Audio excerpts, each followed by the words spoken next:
Seminar کے آغاز کے لیے میں درخواست کرتا ہوں ناطق قاری محمد ارشد الرحمان نظامی مولوی کامل جامعہ نظامیہ سے اخرت کلام پاک سے اس سیمینار کا آغاز ہوا ہے۔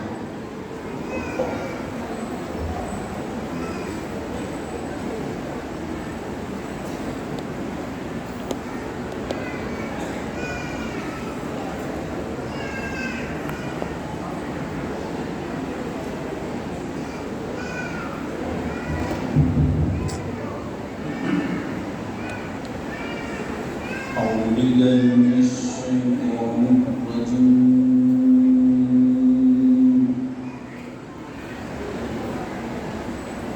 بسم الله الرحمن الرحيم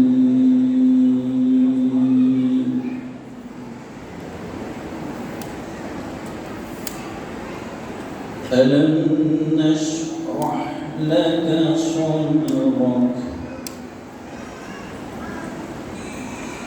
ووضعنا عنك وزرك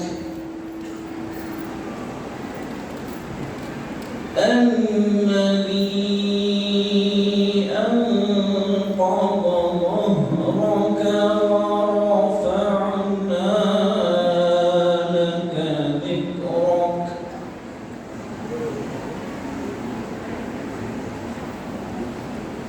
فإن مع العسر يسرا إن مع العسر يسرا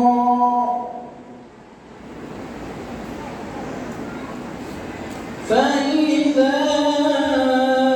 فرغت فانصب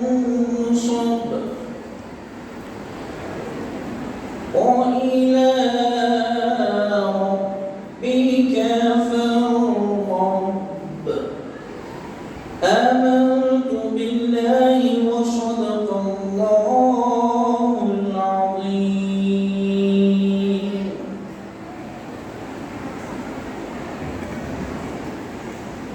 یہ تھے حافظ القاری محمد ارشد الرحمان مولوی کامل جامعہ نظامیہ خرت کلام پاک سنانے کی سعادت حاصل کر رہے تھے۔ اب میں درخواست کرتا ہوں جناب اشرف بہرائچی سے تو بارگاہ رسالت مآب صلی اللہ علیہ وسلم نے نعت پاک سنانے کی سعادت حاصل کی۔ إن الله وملائكته يصلون على النبي يا أيها الذين آمنوا صلوا عليه وسلموا تسليما اللهم صل على سيدنا وشفيعنا كريمنا وعلى محمد وعلى آله الكرام وعلى وأصحابه صلى الله عليه وسلم صلاة والسلام عليك يا رسول الله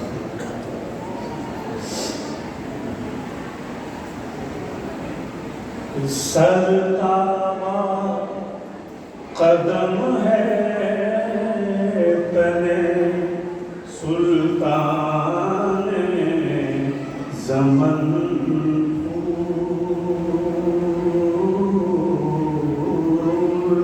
سرتابا قدم ہے تنے سرتابا قدم ہے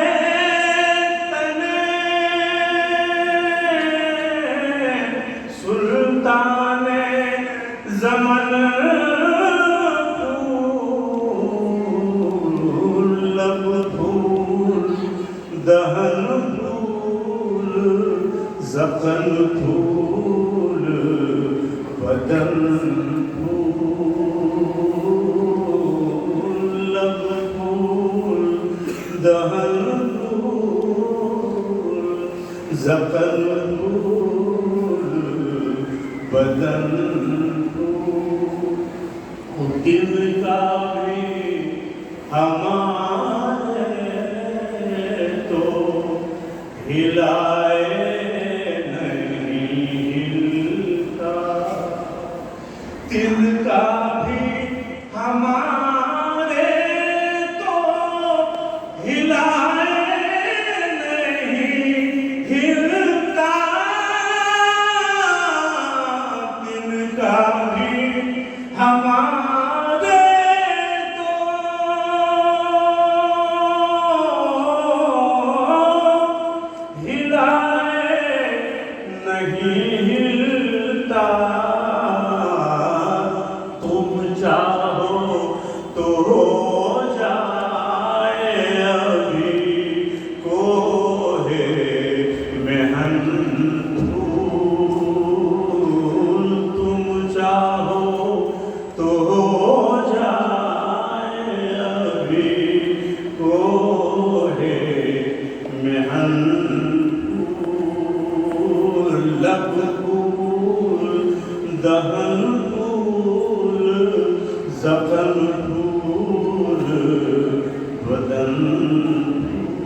واللہ جو مل جائے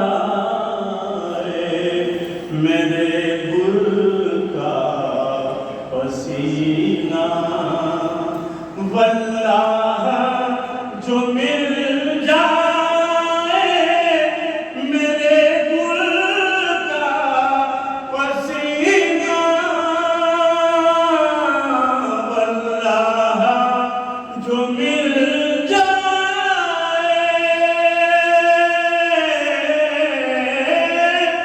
میرے گل کا پسینہ، تو مانگے نہ کبھی عطر، نہ پھر چاہے دلہن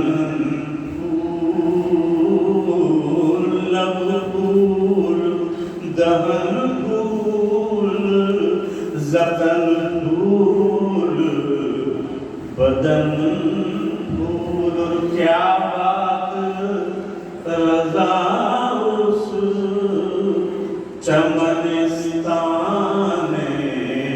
کرم کی، کیا بات رضا اس چمنستان کرم کی،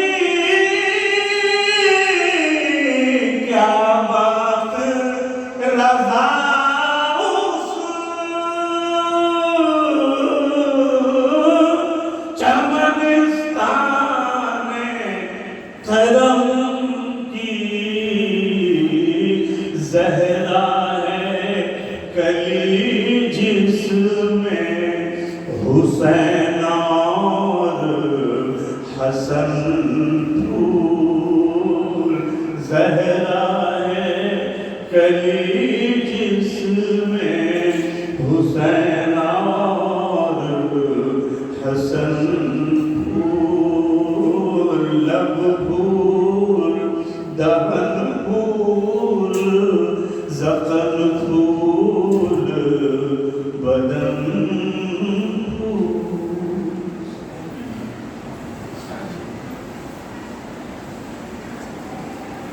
یہ تھے جناب اشرف بہرائے کی جو بارگاہ رسالت میں آپ صلی اللہ علیہ وسلم میں نعت پاک سنانے کی سعادت حاصل کر رہے تھے۔ اب میں درخواست کرتا ہوں خطبہ استقبالیہ کے لیے تقدس مآب حضرت خواجہ سید عبدالغراب شاہ قادری چشتی امین بندہ نواز عبدالغراب قدیری حفظہ اللہ تعالی سجادہ نشین آستانِ قدیری حضرت شریف خطبہ استقبالیہ پڑھنے کی سعادت حاصل فرمائیں۔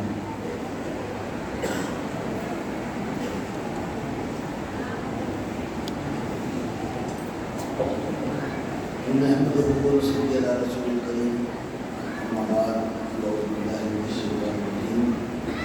45ویں عرس شریف حضرت پیر قدیر رحمۃ اللہ علیہ کے موقع پر آستانہ قدیری ہلکٹہ شریف واڑی کے منعقدہ سیمینار کے صدر محترم مکرم مخالہ نگار علماء شریعت خلفائے حضرت قدیر وابستہ دامن حضرت صاحب قدیم رحمۃ اللہ علیہ و حاضرین اکرام، السلام علیکم ورحمۃ اللہ وبرکاتہ۔ جدی و مرشدی حضرت قدیر رحمۃ اللہ علیہ کے یوم وصال پر منعقد کیے جانے والے 45ویں عرس پاک کے نسبت سے اہم اور علمی 7ویں سیمینار میں آپ کی شرکت اور استقبال خداوند تعالیٰ کی توفیق و عنایات ربانی کا حصہ ہے۔ میں اس آستانے کا سجادہ ہونے کی حیثیت سے آپ کو عرس قدیر کی مبارکباد دیتے ہوئے آپ تمام اصحاب کا دلی خیر مقدم کرتا ہوں، خوش آمدید کہتا ہوں۔ آپ کی آمد پیران حضام سے دلی محبت اور مستحکم وابستگی کا بھرپور ثبوت دے رہی ہے۔ فیضان قدیری ہمارے سروں اور اس علاقے کے تمام افراد پر سایہ فکن رہے۔ خانقاہی نظام کا مقصد اور اس کا معنی و مطلب یہی ہے کہ بندگان خدا کی درمیان زندگی گزارنا، بلند ہمت کا پیکر بن کر عوام کی ملی، معاشرتی، سماجی، علمی، روحانی سرگرمیوں میں پیش رہنا اور اس کا انتظام و اہتمام کرنا اجر و ثواب سے خالی نہیں ہے۔ آستانہ قدیری ہرکٹہ شریف ضلع گلبرگہ شریف الحمدللہ 45 سال مکمل کرنے کی سعادتیں اور مسرتیں حاصل کر رہا ہے۔ انشاءاللہ 50واں عرس شریف نہایتی عقیدت و احترام، شریعت اور طریقت، حقیقت اور معرفت کے پیغام کے ساتھ مثالی تاریخ ساز اور ہندوستان میں ملت اسلامیہ کی جان و ایمان کی حفاظت میں یادگار رہے گا۔ ملک کی خانقاہوں میں، ہند کے آستانوں میں آستانہ قدیری کا ایک الگ مقام، علیحدہ شناخت بنانے میں بزرگ سجادہ نشین، والدی، مرشدی، پیر طریقت، پیکر اخلاق و انفاق حضرت خواجہ سید ابراہیم شاہ قادری چشتی یمنی بندہ نوازی صاحب قدیری رحمۃ اللہ علیہ نے بے پناہ عقیدتوں اور محبتوں اور مسلسل کاوشوں کی ایک تاریخ بنائی ہے جو نہایتی روشن اور تابناک ہے۔ آستانہ قدیری ہرکٹہ شریف میں علمی ادبی سیمینار منعقد کرنے کا واحد مقصد تمام اہل اسلام، مریدین و معتقدین کو شریعت اور طریقت، حقیقت، معرفت کی حقیقی معنی و مفہوم سے آگاہ اور واقف کروانا ہے۔ اس سلسلے میں علمی اور ادبی دنیا کے مشہور جامعات اور یونیورسٹی کے انتہائی قابل و لائق فائق مفکرین اسلام کی انتہائی قیمتی مقالات کے ذریعے خلفاء اور مریدین باصفا کی معلومات میں بے پناہ اضافہ کے ساتھ ساتھ جیوں اور جیوتوں کا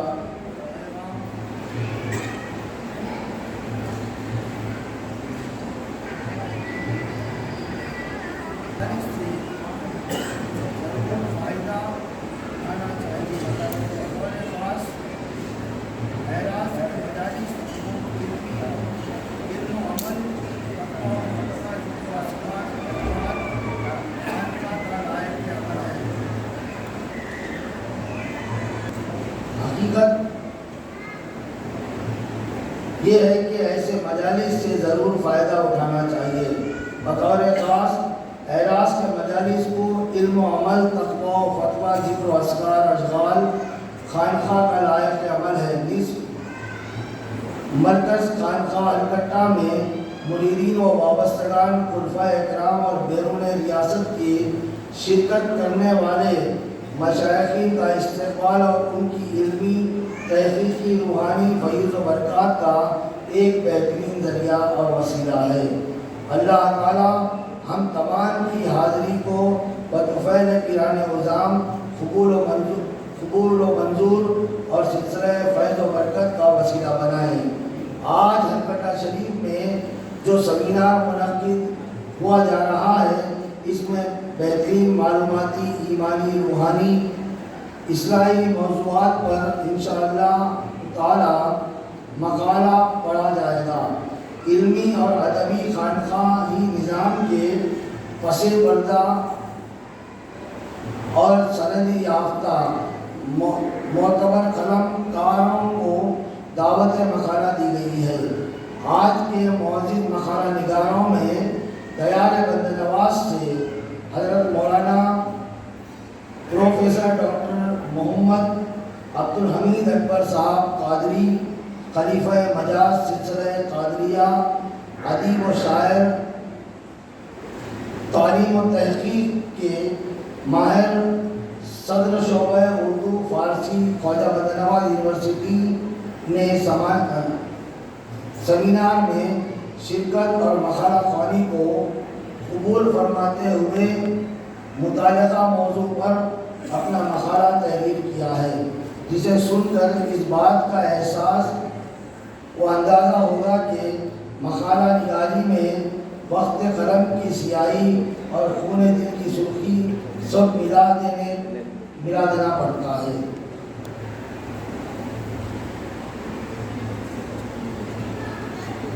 باب سخن کا مقصد حاصل ہو، جب جا کے باب سخن کا مقصد حاصل ہوتا ہے۔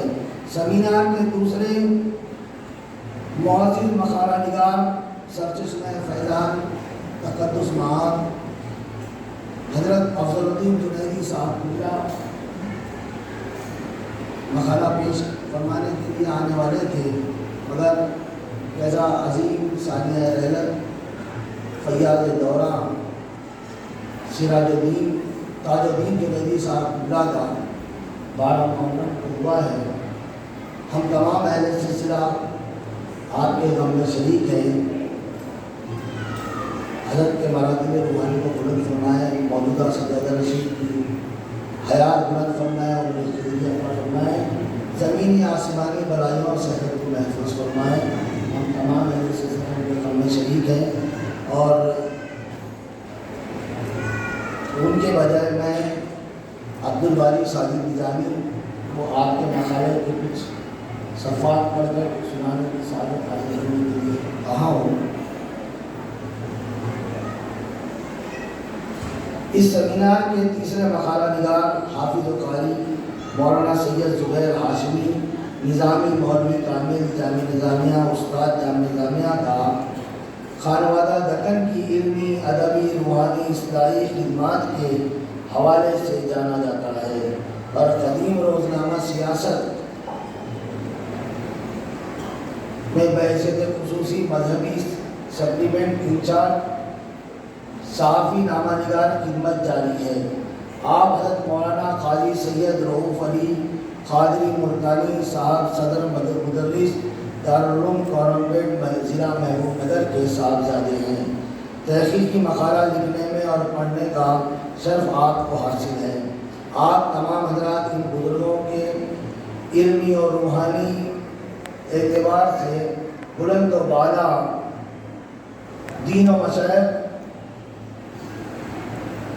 مقالات کو انتہائی غور سے سنیں اور اس کو اپنے ذہن و قلب میں اتاریں، اور اس کے بعد صدارتی خطاب بھی سیمینار کے بعد ہوگا، اور اس مقالوں کو کتابی شکل دے کر اس کی رسم اجرا بھی کی جائے گی۔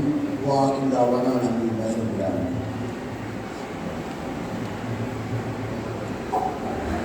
ابھی آپ تقدس معاد حضرت خواجہ سید ابو تراب شاہ قادری چشتی یمنی بندہ نوازی تراب قدری سجادہ نشین آستانی قدری ہرگٹہ شریف سے خطبہ استقبالیہ سماعت فرما رہے تھے۔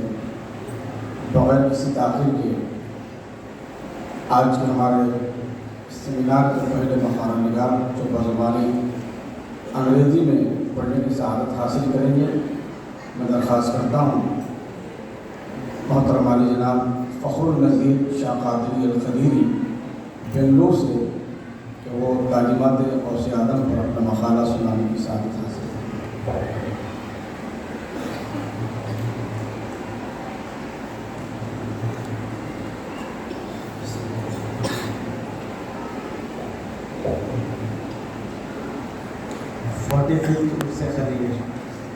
The teachings of Ghaus Azam. My gratitude to Hazrat Sayyid Abu Turab Shah Qadri Chishti Ibn Banda Nawazi Turab Qadiri Sahib for giving me this opportunity once again on the 45th Urse Khadir Halkatta Sharif to present before you a few teachings that were preached by the chief of all saints, the Venerable Muhyiddin Abu Muhammad Abdul Qadir al-Jilani. May his soul be sanctified. Is Al-Ghawsul Azam the manifestation of Allah's attribute, the all-powerful who hears the cry from hell and saves the one in need. And Al-Qutub Al-Azam, the pole, the center, the summit of spiritual evolution, the spiritual ruler of the world, the source of wisdom, the container of all knowledge, the example of faith and Islam, a true inheritor of the perfection of the Prophet Muhammad sallallahu alaihi wasallam, a perfect man and the founder of Qadriya mystical order that has spread far and wide and preserved the true meaning of Islamic Sufism throughout the centuries until our time. The five tenets of Islam, that are the Kalma, Namaz, Zakat, Roza and Hajj, are being taught and practiced both in the exoteric and esoteric ways, which have been extensively explained in many of his books that cover all aspects of this life and hereafter. Here is an excerpt from his writings, that is the Sirul Asrar. The return of human being to his original home in 3 stages. There are 2 facets of human being, the physical and the spiritual. The physical aspect is common to the layman, while the spiritual aspect is peculiar to special people. For the ordinary person, the return to his home proceeds in stages based on the real world application of knowledge of the sacred law, that is the Sharia, the spiritual path, tariqah, the direct experience, marifat. As the Prophet ﷺ has said, all inclusive wisdom is a direct experience of the truth, so long as it is practiced without insincere presentation and the quest for the reputation. The stages on the 3 levels. The garden in the realm of dominion, that being the garden of shelter. The garden in the realm of severity, that being the garden of bliss. The garden in the realm of omnipotence, that being the garden of paradise. These are the rewards of the physical aspects, so the body can only reach its goal by means of 3 corresponding forms of knowledge: the sacred law, the spiritual path, and direct experience. As the Prophet ﷺ has said, comprehensive wisdom is a direct experience of the truth and putting it into practice and recognizing falsehood and forsaking it. He also said, O Allah, let us see the truth as true and enable us to follow it. Let us see falsehood as false and enable us to avoid it.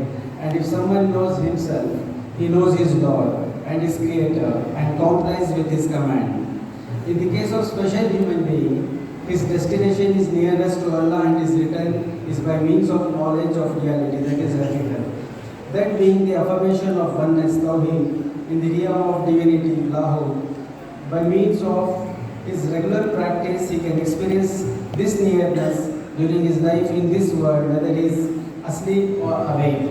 When the body is asleep, the heart finds an opportunity to escape to its original home, either wholly or in part. As Allah has said, Allah receives souls at the time of their death, and that which has not yet eaten in its sleep, He keeps that for which He has ordained death, and dismisses the rest in an appointed term. This state is experienced after the heart has endeavored by the light of the affirmation of oneness, and after constant repetition of the names of unity by the tongue of the secret being without letters and without sound. As Allah has said in the sacred tradition Hadith Qudsi, the human being is my secret and I am his secret. He has also said, knowledge of the inner being is one of my secrets. I have installed it in the heart of my servants, and no one is aware of it apart from me. And he has said, I am as my servant thinks of me, and I am with him when he remembers me. If he remembers me in private, I remember him within myself. If he remembers me in the company, I remember him in the better company. The practice of reflection, that is tafakkur, is essential in this context. As the Prophet ﷺ said, the moment of reflection is worth more than a year of worship. A moment of reflection is worth more than 70 years of worship. A moment of reflection is worth more than 1,000 years of worship. These sayings convey the implicit meaning. If someone reflects on the details of the branches of knowledge, a moment of reflection is worth more than a year of worship. If someone reflects for a moment on the true significance of the worship incumbent upon him, that is worth more than 70 years of worship. If someone reflects for a moment on an intimate knowledge of Allah, that is worth more than 1,000 years of worship. Through intimate knowledge, Irfan, meaning the realization of oneness, the Arif, intimate knower, attains to his Marif, the one he knows intimately and is beloved, so he flies with spiritual wings to the realm of nearness. The worshipful servant walks on the foot of the garden of paradise, while the intimate knower flies on wings of the nearness, in the words of a poet. The hearts of lovers have eyes, they see what other watchers fail to see. With fearless wings they fly to the realm of the Lord of the worlds. This soaring flight takes place in the inner core of the intimate knower. who is the real human being, the dear friend of Allah, as sacred to him as a bride. According to Abu Azid al-Bastami, Allah's people are the brides of Allah. Allah's saints have also been described as the brides of Allah.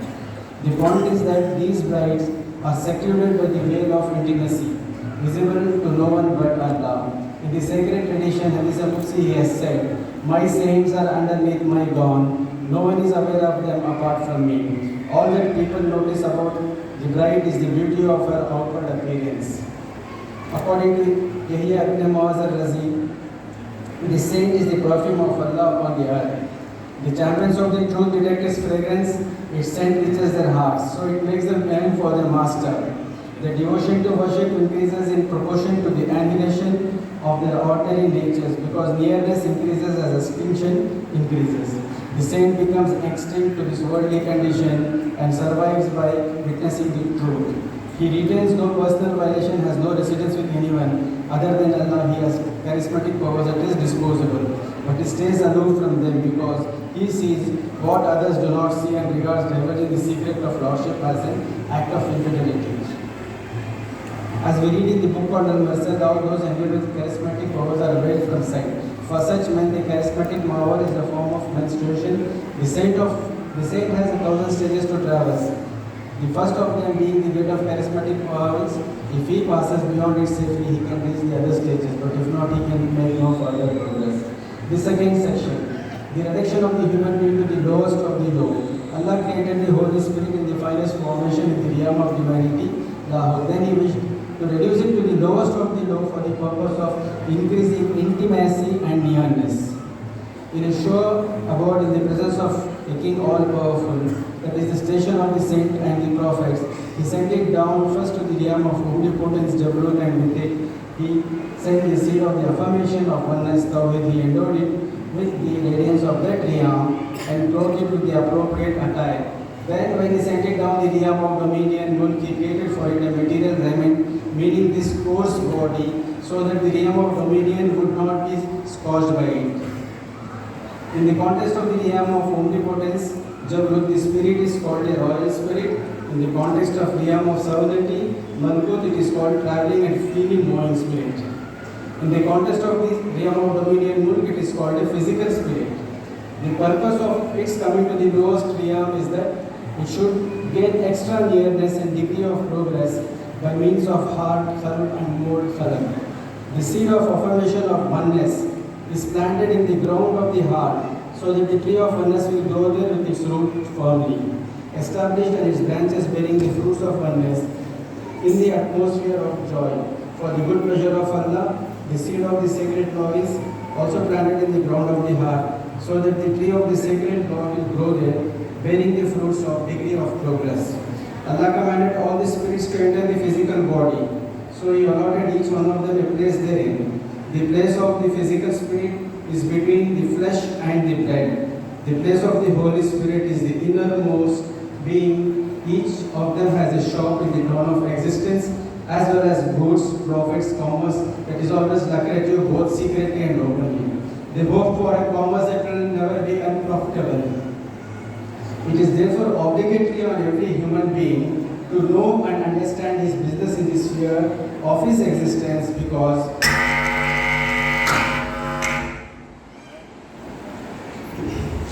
whatever he acquires here will be fastened to his neck. Allah has said, "Does he not know when the contents of the tombs are poured forth, and that which is in the nearest is brought, and that which is in the breasts is brought out, and we have fastened every man's bird of moment to his own neck." Do you not see how Allah compares a good word to a tree? Its root is firm and its branches reach the sky, always yielding its fruit in every season by the will of its Lord. This is how Allah sets forth parables for the people, so perhaps they will be mindful. Also, as the Prophet ﷺ has once said, the sleep of the scholar is better than the worship of the ignoramus. Thank you.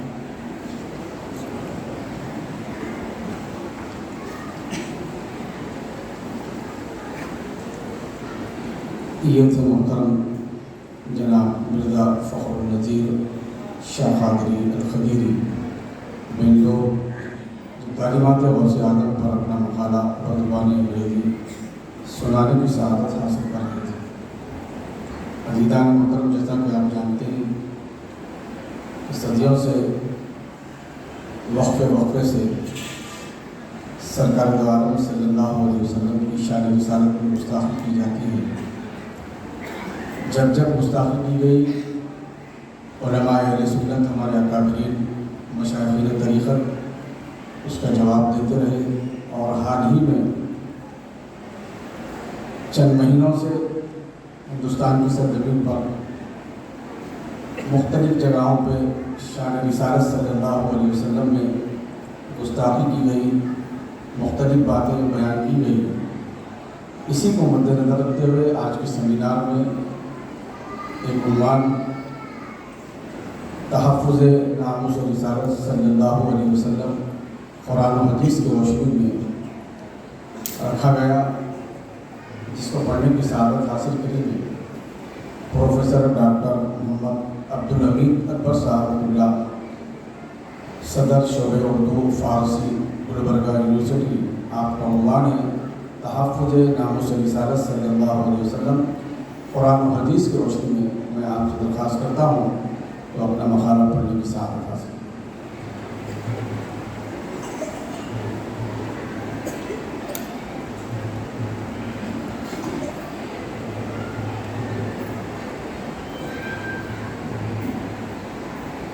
نگران کار seminar,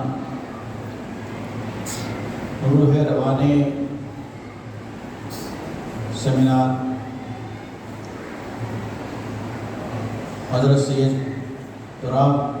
شاہ تراب قادری صاحب المعروف بتراب بابا صاحب مدظل العالی،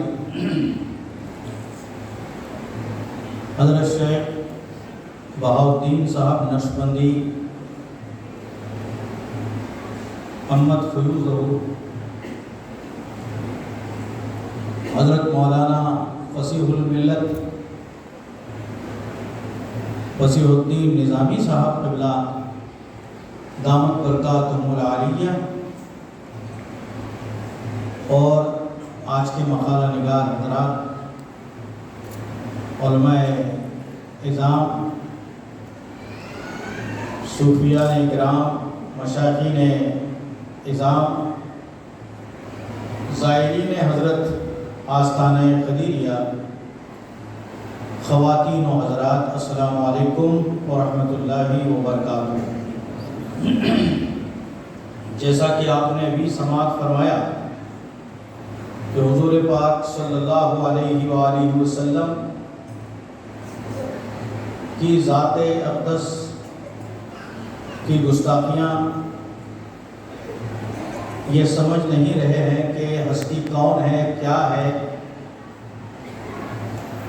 پوری کائنات کے منبع اور مرجع ہیں،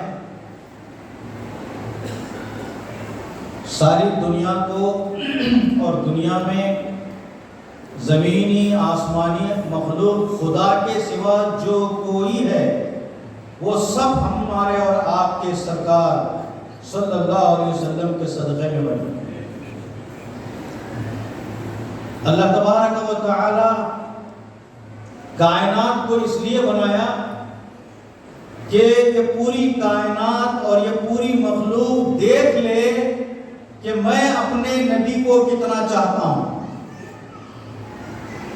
اور نبی کو اس لیے نبی کو اپنے لیے بنایا اور کائنات کو نبی کے لیے بنایا اور نبی سے بنایا۔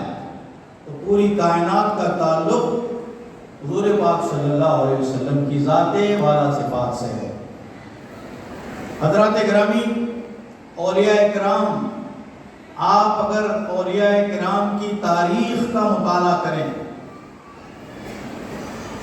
کسی بھی سلسلے کے ولی ہوں، اللہ کا ولی ہے اور اس کی بارگاہ میں بد اخلاق اور شرابی کبابی بد عمل آیا ہے تو وہ پکا اور سچا مسلمان بن کر نکلا ہے، لیکن پوری تاریخ اس بارے میں خاموش کہ کوئی گستاخ رسول ہو اور اولیاء کی بارگاہ میں حاضر ہو۔ اولیاء کرام نے کسی گستاخ کو ان کی بارگاہ میں آنے ہی نہیں دیا، یعنی ان کی جو روحانی استقامت ہوتی ہے ولی کی، اس روحانی استقامت کی وجہ سے وہ ہمت نہیں کر سکا۔ تو گستاخ کے لیے کوئی جگہ نہیں ہے، اور گستاخ کو ولی کی بارگاہ میں آنے کا یارہ ہی نہیں ہے۔ کوئی بتا دے دیکھ کر مجھے کہ تاریخ اولیاء اللہ میں گستاخ رسولوں کی بھی آمد ہوتی تھی اور وہ ان سے ہاتھ ملاتے تھے، ایسا آپ کو نہیں ملے گا۔ وہ آتے ہی نہیں تھے، وہ آ ہی نہیں سکتے تھے۔ ولی کی جو کرامت ہوتی ہے نا، ولی کی جو استقامت ہوتی ہے نا، اس کی چمک دمک اس کو خیرہ کر دیتی ہے اور اس کو وہاں آنے سے روک دیتی ہے، وہ آ ہی نہیں سکتا۔ تو آج کا میرا مقالہ ہے تحفظ ناموس رسالت صلی اللہ علیہ وآلہ وسلم قرآن و حدیث کی روشنی میں۔ دور حاضر میں باطل قوتیں متحد ہو کر اسلام کے سرسبز و شاداب گلستان کو اجاڑنے کے در پہ ہیں۔ ان کا مطمع نظر یہ ہے کہ اسلامیان عالم کے دلوں میں روشن عشق رسول صلی اللہ علیہ وسلم کی جو شمع ہے اس کو بجھا دیا جائے، اور نبی آخر الزمان سرور کون و مقام حضرت سیدنا محمد مصطفیٰ صلی اللہ علیہ وآلہ وسلم کی عزت و ناموس پر کٹ مرنے کا جذبہ ان کی روحوں کی گہرائی سے نکال دیا جائے۔ ان کے نام بس مسلمانوں جیسے ہوں، لباس اور بود و باش بھی خواہ مسلمانوں کی طرح ہو، لیکن ان کا اندرون توحید کی گرمائش اور حب رسول صلی اللہ علیہ وسلم کی حدت یعنی تپش سے خالی ہو۔ جبھی تو شاعر مشرق علامہ اقبال نے کہا تھا کہ وہ فاقہ کش موت سے ڈرتا نہیں ذرا۔ مومن جو ہوتا ہے نا، بھوکوں مر جائے گا لیکن موت سے نہیں گھبرائے گا۔ وہ فاقہ کش موت سے ڈرتا نہیں ذرا، روح محمد اس کے بدن سے نکال دو۔ تو محمد عربی صلی اللہ علیہ وآلہ وسلم کی جو عظمت و رفعت ہے۔ اور پھر میں آپ سے یہ عرض کرنا چاہوں گا کہ دشمنان اسلام نے دیکھا کہ تاریخ اسلام کے صفحات میں جو جنگیں ہوئی ہیں، قرآن بھی اس کی جو ہے گواہی دیتا ہے۔ کم من فئۃ خلیلۃ غلبت فئۃ کثیرۃ باذن اللہ۔ کتنی چھوٹی چھوٹی ٹکڑیاں ہیں کہ بڑی بڑی ٹکڑیوں پر غالب 8 ہتھیار کے سوا کچھ نہیں تھا، اور 313 ہو کر 7-8 ہتھیار، وہ بھی ٹوٹے پھوٹے ہتھیار ساتھ میں ہیں، اور ادھر سامنے 1000 کا لشکر جرار ہے، اسلحہ سے پر ہو کر کے وہ میدان کارزار میں آیا ہے۔ لیکن وہ کون سی وجہ تھی اور کیا وجہ تھی جو میدان کارزار چھوڑ کر انہیں بھاگنا پڑا؟ تو دشمنان اسلام نے تلاش کیا وہ وجہ کیا ہے۔ ان کو تلاش کرنے پر یہ وجہ معلوم ہوئی کہ ان کے دل جو ہے عشق رسول سے معمور ہے، محبت رسول سے معمور ہے۔ اس لیے محبت رسول کو ان کے دلوں سے نکالنا ہے تو ایک کام کرو کہ توحید کرتے جاؤ، توحید کرتے جاؤ، اور کتابوں میں ان سے پیسہ دے کر کے توحید رسالت کی باتیں لکھواتے رہو، اور لکھواتے رہو، لوگ پڑھتے رہیں گے تو ہوگا کیا کہ لوگ پڑھنے کے بعد محسوس کریں گے کہ ارے یہ تو ہمارے جیسے ہیں، یہ بھی ہمارے جیسے بشر ہیں، ہماری جیسا ہی کھاتے ہیں، ہماری جیسا ہی پیتے ہیں، ہمارے جیسا ہی چلتے بیٹھتے اٹھتے بیٹھتے ہیں۔ تو کیا ہوگا کہ عظمت متاثر ہو جائے گی، جبکہ قرآن میں ہے کہ وَتُوَقِّرُوهُ وَتُوَقِّرُوهُ، ارے ان کی تم خوب تعظیم کرو، خوب توقیر کرو۔ اور کوئی صحابی ایسا آپ کو نہیں ملے گا جو رسول پاک صلی اللہ علیہ وسلم کی عظمت و رفعت کے لیے سب کچھ نہ لٹا دیا ہو۔ قربان جائیے حضور پانی جانے نظامیہ کے، انہوں نے انوار احمدی کتاب لکھ کر کے یہ ثابت کر دیا کہ رسول پاک صلی اللہ علیہ وسلم کی سے کہ صحابہ کرام جب حضور پاک صلی اللہ علیہ وسلم وضو بناتے تو وضو بناتے وقت میں صحابہ کا یہ عالم تھا کہ ایک قطرہ بھی وضو کے پانی کا نیچے گرنے نہیں دیتے تھے۔ و خطرات لے کر کے اپنے چہروں پر ملتے. یہ عظمت و رفعت صحابہ کرام کی ہے. اور اللہ نے ارشاد فرمایا کہ لا ترفعوا اصواتکم فوق صوت النبی. ارے تم اپنی آوازوں کو بھی بلند مت کرو نبی کی آواز کے مقابلے میں. یہ خطاب کس سے ہے؟ مائک سے آواز کم آ رہی ہے.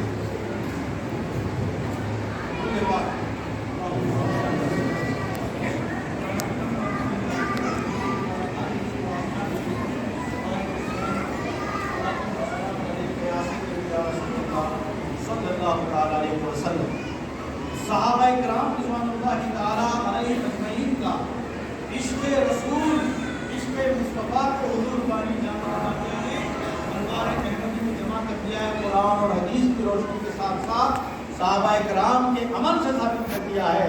تو عروہ بن مسخا جو ہے آ کر دیکھ رہا تھا کہ جا کر دشمنان اسلام کو سنانا تھا. جب اس نے مشاہدہ کیا کہ جو قوم اپنے رسول کے وضو کا پانی نیچے زمین پر گرنے نہیں دیتی اس کا خون کیسا بہنے دے گی. تو اے لوگوں جا کر اپنے لوگوں کو سنا دیا ان کے ساتھ تم مقابلہ نہیں کر سکتے. یہ تھا صحابہ کرام کا عشق رسول. تو اس طرح وہ سلسلہ چلتا رہا، اولیاء کرام تک چلتا رہا.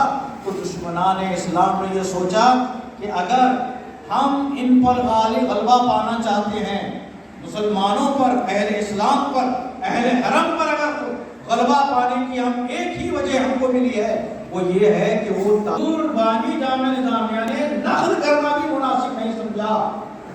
پہلے تو آقا کی عظمت و رفعت کو قرآن و حدیث سے ثابت کر کے ایک وضاح قائم کر دی کہ حضور کا درجہ کتنا بلند ہے.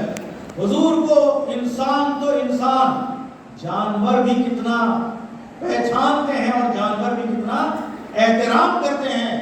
تو پھر یہ بتا کر کے آپ فرماتے ہیں کہ بھلا بتائیے جب آقا کی اتنی عظمت ہے، بھلا بتائیے کہ ہمارے آج کے کچھ مولوی حضرات اپنی کتابوں میں توہین رسول کے الفاظ لکھ رہے ہیں، وہ الفاظ بانی جامع نظامیہ نے نقل نہیں فرمائے بلکہ ڈیش ڈیش ڈیش دیے. بھلا بتائیے کہ جو ہمارے زمانے کے بعض لوگ جب آقا کے بارے میں ایسی باتیں کرتے ہیں، اگر یہ لوگ صحابہ کے دور میں ہوتے، بانی جامع لکھ رہے ہیں، اگر یہ لوگ جو توہین رسالت کر رہے ہیں اپنی کتابوں میں، اگر یہ لوگ صحابہ کے زمانے میں ہوتے تو صحابہ کیا گٹ بناتے، صحابہ ان کی کیا گٹ بناتے. جبھی تو ان کے پیر و مرشد حضرت حاجی امداد اللہ مہاجر مکی نے فرمایا کہ تفریض لکھی باضابطہ انوار احمدی میں اور بڑی تعریف کے جملے لکھ دیے. نہ صرف یہ جملے لکھے، حضرات ایک بات ذرا توجہ سے سنیے کہ لوگ مسلمان نما ہیں لیکن یہودیوں اور نصرانیوں کی منشا کی تکمیل میں لگے ہوئے ہیں. ان لوگوں کو ایڈ لگائی ہمارے بانی جامع نظامیہ نے. تو حاجی امداد اللہ مہاجر مکی نے اس وقت کے ایک گستاخ رسول کو خط لکھا. وہ اتفاق سے حاجی امداد اللہ مہاجر مکی کا مرید بھی تھا، خلیفہ بھی تھا. تو انہوں نے لکھا، خط لکھا. وہ خط الحمدللہ بندے کے پاس موجود ہے، جس کو چاہے آ کر وہ دیکھ سکتا ہے. وہ خط لکھا ہے اور خط کی کاپی ہے میرے پاس. تو خط لکھا ہے، کیا لکھا ہے کہ ان دنوں مولوی انوار اللہ حفظہ اللہ تعالی نے ایک بڑی شاندار کتاب آقا کی عظمت و رفعت کو ثابت کرنے کے لیے بڑی شاندار کتاب لکھی ہے، ان کا تم مطالعہ کرو. لیکن وہ مطالعہ کیا کرتے؟ اپنے مدرسے کے لائبریری میں، کتب خانے میں بانی جامع نظامیہ کی کتابوں کو بورڈ لگا دیا ہے کہ کتب البدع، یہ بدعتی کتابیں ہیں. اس بدعتی کتابوں کے خانے میں رکھا ہے.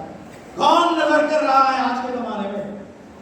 یہ ضروری ہے کہ آج دیکھا جائے کہ کون کون اور کیا کیا کر رہے ہیں اور دشمنان اسلام کس کو استعمال کر رہے ہیں. حاضرین بات کی، میں وقت کی کمی کی وجہ سے میں کچھ زیادہ وقت نہ لیتے ہوئے میں آگے بڑھتا ہوں. میں یہ عرض کر رہا ہوں کہ بعض نام نہاد لوگ اس پر بہت کام کر رہے ہیں، یعنی یہ ہے کہ گستاخی رسول جیسا کہ حافظ صاحب نے کہا کہ جگہ جگہ ہو رہا ہے، اس کی وجہ یہ ہے کہ ایمان ہمارا کمزور پڑ گیا ہے۔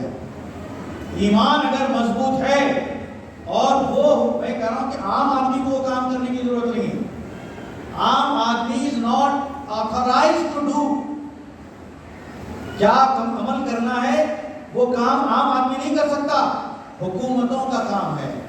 حکومت اسلامیہ کا تو فرض بنتا ہے کہ اپنی حکومت میں کوئی رعایا، ان کی رعیت میں سے کوئی گستاخی کرتا ہے تو اس کا خلا خما کر دیا جانا چاہیے۔ یہ قرآن اور حدیث سے ثابت ہے کہ گستاخ رسول کی معافی اور اس کی توبہ بھی نہیں ہے، اس کی توبہ بھی نامقبول ہے، اس کی تو سزا صرف سر دم سے جدا ہے۔ بعض امریکی ریاستوں نے مذہبی یا شخصی تذلیل اور گستاخانہ تضحیک پر خدغن لگانے کے لیے نہایت سخت تعزیری قوانین بنا رکھے ہیں۔ ان کے علاوہ یورپ کے مندرجہ ذیل ممالک میں بھی گستاخانہ کلمات، بے ادبی اور حوصلہ شکنی کے قوانین موجود ہیں۔ آسٹریلیا میں آرٹیکل 188 اینڈ 189 کرمنل کوڈ کے تحت خدغن لگا دیا گیا ہے کہ کوئی گستاخی رسول نہیں کر سکتا۔ فن لینڈ میں section 1 chapter 17 penal code, Germany میں آرٹیکل 166 کرمنل کوڈ، اسپین میں آرٹیکل 525 کرمنل کوڈ کے تحت مذاہب کی توہین تعزیری جرم ہے۔ یہ حکومتوں کا کام ہے کہ اپنے قوانین میں اس طرح کی تبدیلی لائیں۔ ان قوانین سے بھی صاف ظاہر ہوتا ہے کہ اظہار کی مطلق آزادی کو تسلیم نہیں کیا جائے گا۔ دکھ کی بات یہ ہے کہ مغربی میڈیا اور باطل قوتیں اس عظیم المرتبت ہستی کے بارے میں لب کشائی کرتے ہیں جو انسانیت کی نجات دہندہ، احترام آدمیت کی علم بردار، مظلوموں، یتیموں، بیواؤں، غریبوں اور غلاموں کے حقوق کی پاسبان اور تمام کائنات کے لیے رحمت مجسم ہے۔ حضور صلی اللہ علیہ وسلم کے اعلیٰ اخلاق عظیم کردار کے مالک ہیں۔ آپ کی رحمت و شفقت کی جھلک دیکھنے کے لیے ایک دو مثالیں میں دوں گا۔ نبی پاک صلی اللہ علیہ وسلم اور آپ کے صحابہ کرام پر انتہا کے ظلم و ستم کے باوجود مکہ مکرمہ میں خیر سالی کے دوران آپ نے بھاری مقدار میں سامان خورد و نوش، کھانے پینے کا سامان اور نقد رقوم انہی کفار کے لیے بھجوایا۔ دوستانہ کجا کنی محروم، ارے آپ سے تو دوست کیسے محروم جائیں گے، تو کے بعد دشمنہ نظر داری، اے اللہ کے رسول آپ کو دشمنوں پر بھی رحم کرو۔ غزوہ بدر کے نتیجے میں جنگی قیدی بنائے جانے والے کفار کو رسیوں سے باندھا گیا تھا۔ جکڑے جانے کی تکلیف سے رات کو ان کی چیخیں نکلنے لگی تو محسن انسانیت حضور نبی کریم صلی اللہ علیہ وسلم کو ان چیخوں کی آواز نے بے چین کر دیا۔ انسان ہے نا، وہ بھی کافر ہوئے تو کیا ہوا، وہ انسان ہے نا، آتا ایسے رہے۔ آپ نے رات کو ہی ان کی مشکیں کھلوا دی، اور حالانکہ یہ وہی جنگجو تھے جو مسلمانوں کو تہہ تیغ کرنے کی نیت سے حملہ آور ہوئے تھے۔